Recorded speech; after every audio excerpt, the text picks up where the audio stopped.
Try করেছি। দেখ x plus 1/x সমান 5 হলে কার মান চেয়েছে x to the power 5 plus 1 by কত আছে x টু দি পাওয়ার 5। তাহলে প্রথমে আমরা x স্কয়ার প্লাস 1/x স্কয়ারের মানটা বার করাবো। কি করেছি x plus 1/x minus 2 into x plus 1/x 5 এর স্কয়ার মাইনাস 2 কত বেরিয়েছে 23। তারপরে কি করেছি x cube plus 1/x cube এর মানটা কত বেরিয়েছে 200 110। এরপর আমরা কি করব এই দুই গুণ করব x square plus 1/x square into x cube plus 1/x cube হয়ে যেত। কি করলাম গুণ করলে কত বের হবে এই দেখ এইটা গুণিত এইটা সমান আমরা কি করব এখানে লিখব 23 ইনটু 110 হয়েছে তো।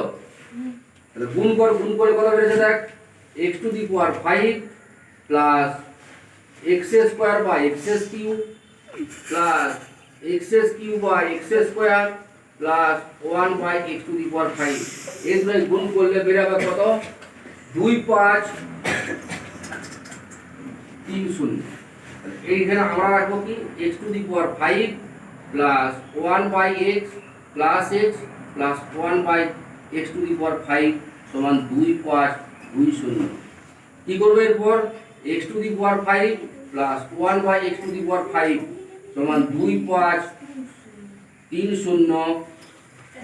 বিযুক্ত x minus x plus 1/x সমান 2530 বিযুক্ত 5 সমান 2525 হচ্ছে তোমার